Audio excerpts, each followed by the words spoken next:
Salam alaikum, si cette vidéo vous plaît, pensez à cliquer sur le bouton j'aime, à vous abonner et à cliquer sur la cloche de manière à rester informé de toutes les nouvelles vidéos publiées sur la chaîne Voix Off for Islam. Et pour finir, je vous invite sur notre site web voixoffforislam.fr. Vous êtes les bienvenus. A tout de suite, Inch'Allah.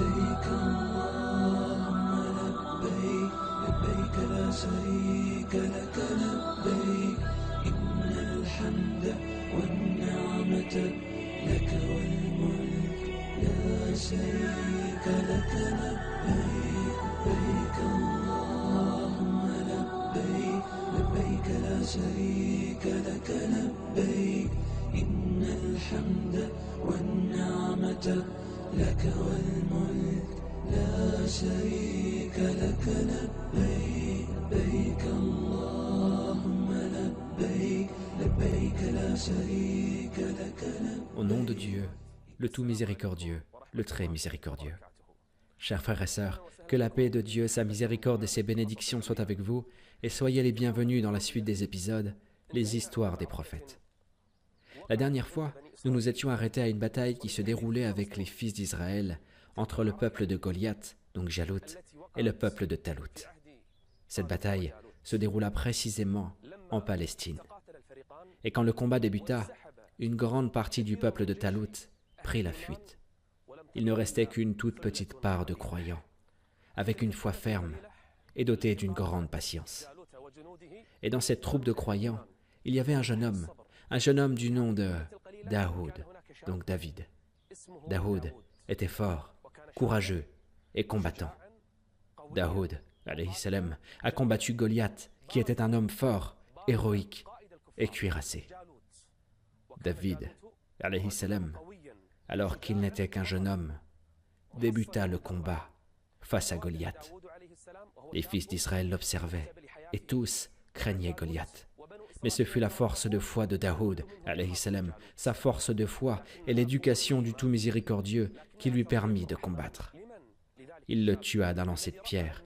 Il le tua d'un lancer de pierre en frappant Goliath à la tête. Il tomba directement à terre et les gens de foi louèrent Allah par le takbir. Les croyants triomphèrent.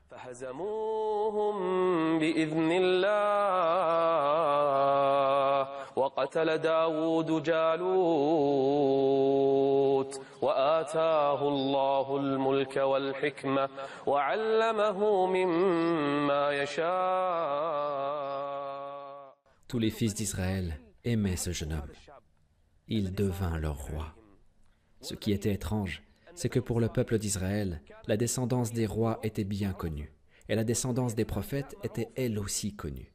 Et ces deux caractères ne se réunissaient que sur David, alayhi salam. Et il fut un roi prophète, et tous les fils d'Israël l'avaient accepté. Il était un roi fort, sage, juste et courageux. Tous l'aimaient. Il était de petite taille et avait les yeux bleus. Il avait peu de cheveux et avait de bonnes manières. Il avait un cœur pur et faisait beaucoup d'adoration. Comme nous l'a appris sur lui notre prophète, alayhi salatu wassalam, l'adoration préférée d'Allah est celle de David. Pourquoi? Parce qu'il dormait la moitié de la nuit, et il adorait son Seigneur le tiers de la nuit, et il dormait pendant le 6e tiers de la nuit.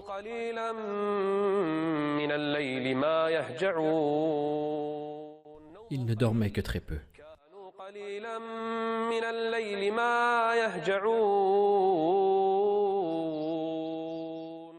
Il dormait peu la nuit. Méditons sur cela. Daoud, alayhi salam, était en adoration chaque nuit de sa vie. Allah, le Très-Haut, lui révéla les psaumes, Az-Zabour. Il lisait son livre d'une très belle voix. Il psalmodiait les psaumes avec plus de 70 récitations différentes. Et chacune de ces récitations était parfaite.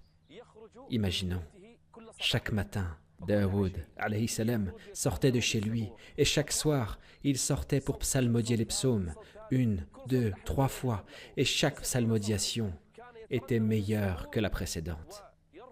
Il élevait sa voix et les oiseaux venaient autour de lui pour lui faire de l'ombre afin de le protéger du soleil.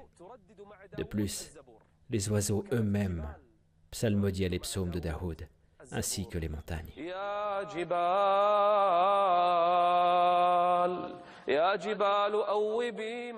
Psalmodie avec lui.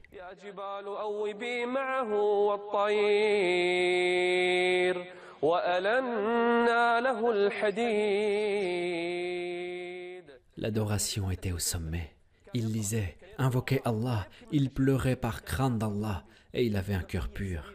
Il avait une conscience propre et il faisait beaucoup d'adoration. Et parce qu'il faisait beaucoup de louanges et qu'il invoquait beaucoup Allah le Très-Haut, Allah lui faisait entendre les louanges des montagnes.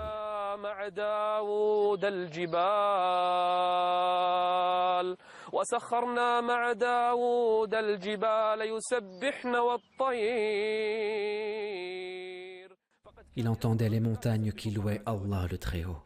Est-ce que les objets inanimés font des louanges à Allah? Oui. Et il n'existe rien qui ne célèbre sa gloire et ses louanges. Mais vous ne comprenez pas leur façon de le glorifier. Allah le Très-Haut a fait en sorte que Daoud comprenne les louanges des montagnes, des rochers et des oiseaux. Il s'agit de Daoud, alayhi salam. Il entendait les louanges des objets. Et les actes d'adoration de Daoud ne s'arrêtent pas là. Il jeûnait beaucoup. Il jeûnait un jour sur 2. Il jeûnait un jour et mangeait le lendemain. Daoud faisait beaucoup de jeûnes. Il adorait Allah la nuit et il faisait beaucoup d'adoration. Le messager d'Allah, alayhi salatu wassalam, entendit un jour Abu Musa al-Asari qui lisait le Coran avec une belle voix. Il lui dit « Oh Abu Musa, Dieu t'a certainement doué d'une voix pareille à celle de la famille de David. » Nous ne pouvons pas dépasser Daoud, alayhi salam, dans la qualité de sa psalmodiation, dans les invocations d'Allah le Très-Haut, dans l'obéissance à Allah, dans les louanges. Daoud n'était pas dans l'immoralité et la corruption, mais dans l'adoration d'Allah le Très-Haut. Il fait des adorations pendant les nuits et il jeûne pendant les jours. Et il fait le djihad dans le sentier d'Allah. Il évoque beaucoup Allah. Daoud est parmi eux.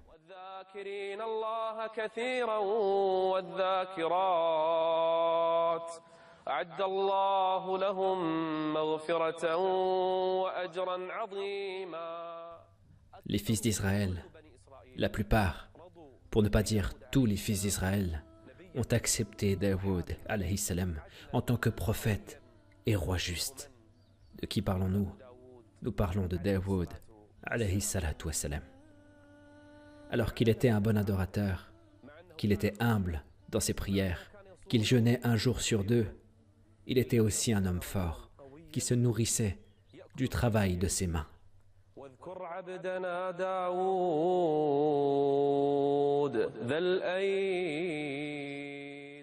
Le doué de force, Allah lui a donné le fer.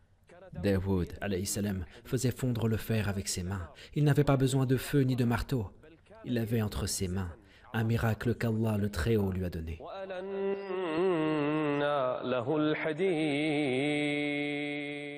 Et que faisait Daoud avec le fer? Il amollissait le fer et il en faisait des armures. La première personne à avoir fabriqué des armures est Daoud, alayhi salam. Et Allah le Très-Haut dit dans le Coran: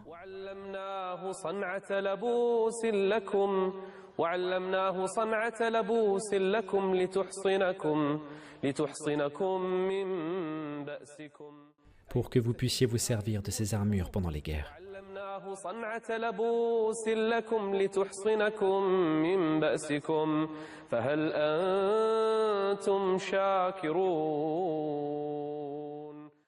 Daoud travaillait chaque jour avec ses mains. Une fois la fabrication d'une armure terminée, il la vendait aux gens. Daoud travaillait avec ses mains et il s'achetait de la nourriture avec ce qu'il gagnait de la vente d'armures. Il n'a pas dit « je suis un dirigeant », il n'a pas dit « je suis un roi », il n'a pas dit « je suis un prophète, je lève ma main au ciel, j'ai la nourriture que j'ai demandée ». Jamais. Il travaillait avec ses mains. Il fabriquait avec le fer des armures et des habits. Il les vendait pour pouvoir s'acheter de la nourriture. Il s'agit de Daoud, alayhi salam. C'est pour cela que le prophète, alayhi salatu wassalam, a dit: La meilleure nourriture est celle que l'on achète avec notre travail, le travail de nos mains. S'il a travaillé, puis il a gagné de l'argent et il a acheté une nourriture qu'il a mangée, alors c'est la meilleure nourriture. Daoud, alayhi salam, mangeait de ce qu'il gagnait avec son travail. واذكر عبدنا داود واذكر عبدنا داود ذا الأيد. Le doué de puissance, de travail et de fabrication. Il n'a pas dit « je jeûne, alors je ne travaille pas ». Il n'a pas dit « je fais des adorations la nuit, je n'ai pas besoin de travailler ». Il n'a pas dit « je suis un prophète, je suis trop occupé par l'adoration et l'invocation d'Allah pour travailler ». Daoud travaillait avec ses mains et il profitait de l'argent de son travail. Il travaillait et travaillait encore. Il vendait les armures et le fer. Il fabriquait aux gens ce dont ils avaient besoin. Et Allah le Très-Haut a dit pour apprendre à Daoud « si tu fabriques, alors fais-le minutieusement ». Ne fabrique aucune armure, ni aucun vêtement, ni un gant, ni une chose dont les gens auraient besoin sans le faire minutieusement. Même si tu fabriques un clou pour qu'il soit planté quelque part, estime ce clou. Fabrique des cottes de mailles complètes. Allah le Très-Haut dit à Daoud, fabrique des cottes de mailles qui couvrent les gens. Et fabrique des cottes de mailles complètes, c'est-à-dire estime le clou que tu as posé. Il ne doit pas être grand, il ne doit pas être petit. Il ne doit pas avoir une taille qui ne correspond pas à l'armure que tu fabriques. Fabrique, ô Daoud, des cottes de mailles complètes. Certes, Allah aime, si l'un de vous fait une œuvre, qu'il la soigne. Oui, il faisait les adorations de nuit, il faisait beaucoup d'invocations, il faisait la prière, il était jeûneur, et en même temps il travaillait avec ses mains pour gagner sa subsistance. Il gagnait de l'argent pour s'acheter de la nourriture et construire son royaume. Il n'a pas attendu que la nourriture lui vienne du ciel, ni que la subsistance ne lui sorte de la terre. Il travaillait avec ses mains. Il travaillait avec ses mains et il gagnait sa subsistance tout en ayant confiance en son Seigneur le Très-Haut. Allah le Très-Haut donna à Daoud un très grand royaume et une gouvernance lucide. Daoud restait avec les gens pour juger entre eux lorsqu'ils avaient un conflit. Et les gens venaient vers lui et il jugeait entre eux avec le jugement d'Allah le Très-Haut. Daoud sait que si une personne juge, elle doit le faire avec justice. حكمتم بين الناس وإذا حكمتم بين الناس أن تحكموا بالعدل. Une personne qui juge doit le faire avec équité, sinon elle ne doit pas juger. Un jour, deux hommes entrèrent chez lui. Un homme vint le voir et cet homme prétendait que son camarade lui a enlevé sa vache. Daoud essaya de savoir qui des deux était l'injuste et qui était l'opprimé. Et les gens étaient réunis. Ils voulaient entendre et connaître le jugement de Daoud. Daoud était l'homme le plus équitable de son époque. Daoud attendit. Il attendit car il ne savait pas et il attendit avant de faire un jugement sur l'affaire. Il a attendu la nuit pour prier les prières de la nuit et invoquer Allah car il sait que l'homme n'a reçu que peu de connaissances. Il invoqua Allah le Très-Haut qui lui révéla « Tue l'homme qui accuse ». Gloire à Allah. La cause, c'est juste une vache qui a été volée. Et même si c'était un menteur, pourquoi devrais-je le tuer? Et au matin, quand les gens s'étaient réunis en attendant d'entendre le jugement de Daoud sur cet homme, Daoud vint voir l'homme et lui dit « Oh, un tel !» Daoud parle à l'homme qui accuse, l'homme qui dit que sa vache a été volée. Il lui dit « Oh, un tel, Allah le Très-Haut m'a révélé de te tuer. Alors qu'as-tu fait? Qu'est-ce que tu as fait? Est-ce que cette vache t'appartient? Est-ce que ton accusation est véridique ?» Et l'homme jura. Les gens regardaient la scène. L'homme dit « Par Allah, qui n'a pas de divinité semblable à lui, la vache est à moi et on me l'a volée. Cet homme m'a volé ma vache et je suis véridique dans ce que je dis. » Les gens étaient étonnés. Pourquoi David condamne-t-il un homme alors qu'il dit vrai dans sa plainte? Et quand Daoud insista pour que l'homme dise la vérité et qu'il savait qu'Allah le Très-Haut allait dévoiler son secret, que c'était inévitable, l'homme dit « J'ai tué le père de cet homme il y a quelque temps, sans que personne ne le sache. » Et les gens glorifièrent Allah, et ils furent certains que Daoud ne jugeait qu'avec le jugement d'Allah le Très-Haut. Daoud ordonna, et cet homme fut tué. وشددنا ملكه داود عليه السلام وشددنا ملكه وآتيناه الحكمة La prophétie. وآتيناه الحكمة وفصل الخطاب. Daoud continua de juger entre les gens. Il restait dans le conseil d'administration. Et les gens venaient vers lui pour qu'il juge entre eux avec le jugement d'Allah le Très-Haut. Il était parmi les plus sages de son époque. Tous les fils d'Israël l'aimaient. Il n'y avait pas deux personnes qui avaient un différend sans que Daoud juge entre eux. Un jour, pendant que Daoud était assis, deux hommes escaladèrent le mur et Daoud fut effrayé. وهل أتاك نبأ الخصم إذ تسوروا المحراب إذ دخلوا على داود. Ils ne sont pas entrés par la porte. Ils escaladèrent le mur et ils sont entrés chez Daoud. Daoud fut effrayé. Qui vous a fait entrer? Ils étaient pressés de connaître le jugement de Daoud. Ils voulaient le jugement de Daoud et ils entrèrent auprès de lui soudainement sans autorisation. إذ دخلوا على داود ففزع منهم قالوا لا تخف. N'aie pas peur, nous sommes venus car nous nous sommes disputés, ô Daoud. بغى بعضنا على بعض فاحكم بيننا بالحق ولا تشطط واهدنا إلى سواء الصراط. Guide-nous, ô Daoud, au jugement d'Allah le Très-Haut. Qu'y a-t-il? Que s'est-il passé? Le premier prit la parole et il pleurait auprès de Daoud. Regardez la méthode que le premier a utilisée. Il a voulu donner l'image d'un opprimé à Daoud. Il dit, « Regarde mon compagnon, regarde mon frère et compagnon. Il a 99 brebis et il ne s'est pas contenté des brebis qu'il possède. Et moi, je ne possède qu'une seule brebis.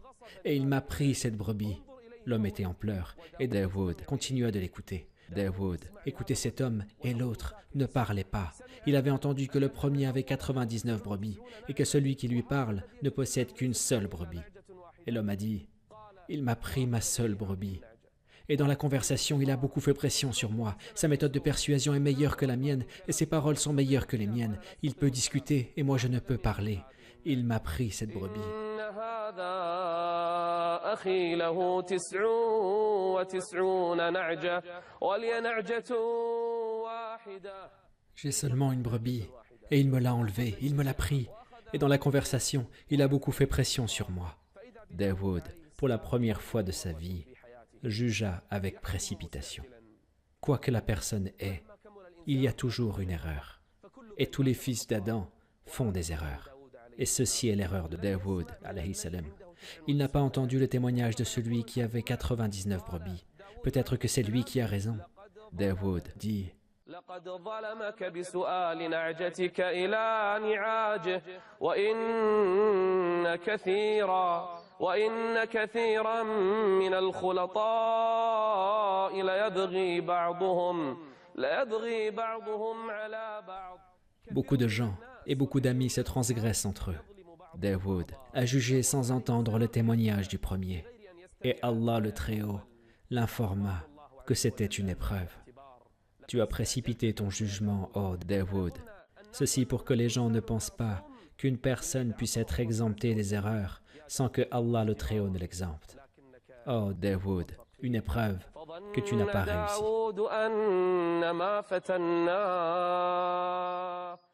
Et Daoud pleura, pria et se prosterna pour Allah le restant de sa vie pour ce péché.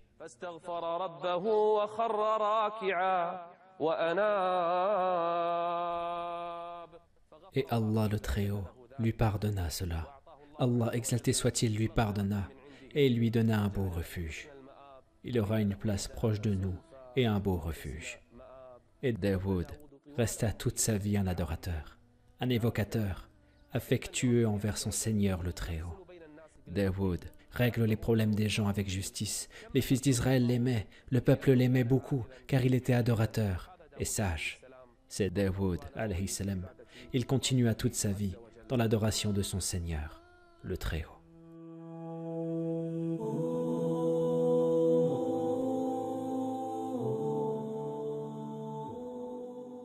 Daoud continua sa vie dans l'adoration d'Allah le Très-Haut. Il était un bon serviteur, un bienfaisant, un pieux, un croyant qui faisait beaucoup de prières et de jeûnes. Dans les premiers épisodes, nous avons parlé de l'histoire d'Adam, lorsque Allah le Très-Haut lui a effleuré le dos et que toute sa descendance lui a apparu. Adam vit parmi eux une personne fleurie, lumineuse. Qui est cette personne? Adam questionna son Seigneur le Très-Haut. Qui est cette personne? Allah répondit, c'est ton fils, Daoud, un prophète d'Allah le Très-Haut. Adam questionna son Seigneur. Quel est son âge, ô Seigneur? 70 ans. Ô Seigneur, augmente sa durée de vie. Et Allah lui répondit, je lui augmenterai sa durée de vie en prenant quelques années de ta vie, ô Adam. Adam répondit, prends de ma vie 40 années et donne-les lui. Et quand Adam arriva à la fin de la durée de sa vie, moins les 40 années, il dit, il ne me reste plus que 40 ans. Tu les as donnés à Daoud. Et Adam a oublié. Et sa descendance a oublié également. Et Allah donna à Adam 1000 ans. Et il donna à Daoud 100 ans. Daoud était un homme très jaloux. Il n'acceptait pas qu'une personne entre chez lui sans sa permission. Et un jour, où il n'était pas à la maison, son épouse trouva un inconnu dans la cour de la maison. Et la femme cria, « Qui es-tu? Qui t'a fait rentrer ?» Si Daoud nous voyait, il serait en colère. Et la nouvelle parvint à Daoud. Il revint à la maison et entra. Il s'énerva lorsqu'il vit cet homme inconnu dans la maison. Il dit, « Qui es-tu? Qui t'a fait rentrer dans la maison? Comment es-tu rentré ?» Et l'homme répondit avec confiance, « Je suis celui qui ne se fait pas arrêter par les gardes et qui ne craint pas les rois. Je suis quelqu'un qui ne craint personne et que personne ne peut empêcher d'entrer dans une demeure. » Et Daoud dit, et il était intelligent, « Donc, tu es l'ange de la mort. » « Oui, je suis l'ange de la mort. » Alors bienvenue à la mort. Comment ne pourrait-il pas souhaiter bienvenue à la mort, alors que c'est un prophète d'Allah?